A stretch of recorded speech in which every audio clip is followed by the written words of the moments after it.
Hello and welcome back to Channel 9 COB News. Tonight we cover a story that has been going on for years and even decades. The arts programs in several areas across the United States are having their fundings cut by millions of dollars or even not being funded at all.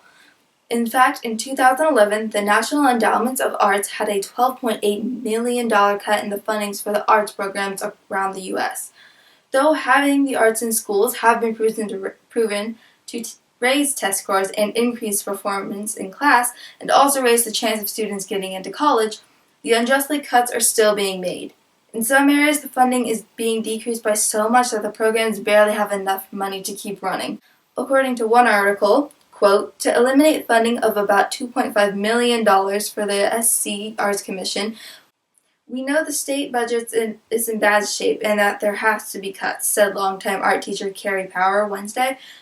We'll take cuts like anybody else, but why take it away completely? End quote, writes Rob Novitt.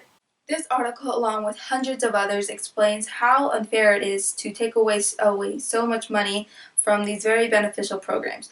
One of the articles, written by the National Endowments of Arts, states, quote, in 2009 and 2010, the NEA's annual appropriations increased by $10.3 and $12.8 million, respectively, but were then reduced in 2011 by $12.8 million and in 2012 by $8.7 million. Annual appropriations to state art agencies have continued to decline in recent years. In 2009, appropriations declined by $25 million and were again reduced by $37 million in 2010, $17.9 million in 2011, and $13.9 million in 2012. That is a huge drop of money. Yes, it is, Joanne. Now, one thing that is quite puzzling is that the arts actually increase test scores. So why would the government take away so much money from something that improves scores? We sent out one of our reporters, Nicole, to interview Valerie Strauss, the author of The Problem with Linking Arts Education to Test Scores. To you, Nicole. Thanks, Avery. I'm here now with the sensational author of the article, The Problems with Linking Arts Education to Test Scores. Valerie, thank you so much for joining us. Well, it is an honor to be here. So, Valerie, tell me, why did you write this article? Well, I personally don't think it's very fair to have so many opportunities taken away from students. So, one quote that really stood out to me was, quote, the report by President Obama's Committee on the Arts and the Humanities is the first federal analysis of arts education data in more than a decade. It recommends increasing arts education across disciplines and expanding in-school opportunities for teaching artists. Why did you write about this when the government was the one who was making the funding cuts?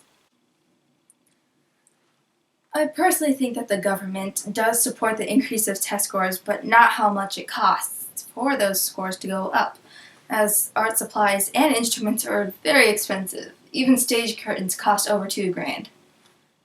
I see. Now, one thing that was in the back of my mind is, how exactly do the arts impact a student's learning process? That is one thing that most people do ask, and also one thing I did write about. Let's see. Here it is. Quote, teachers know engaging kids creatively is easier than trying to get them to memorize facts. It's a no-brainer to infuse arts and learning across the disciplines. End quote. So basically, this states that using the arts and education systems helps students stay engaged and makes them be able to learn stuff better. Very interesting. Well, that's all the time we have here. Thank you for joining us, Valerie. I'm Nicole Johnson from COB9. Back to you, Avery. Thanks, Nicole. That interview was certainly informative. But there is one more thing about the arts that all students should know, and that is that many colleges require art credits to get in and be accepted. And many high schools also require art credits to graduate. Therefore, if the arts programs don't have enough money to run, students may not be able to go to the college of their choices or go to college at all. That means the fundings cannot be lowered or eliminated because it destroys these opportunities. So are we going to let that happen? Thank you for watching. I'm Avi Kistler from Channel 9 COB News. Good night.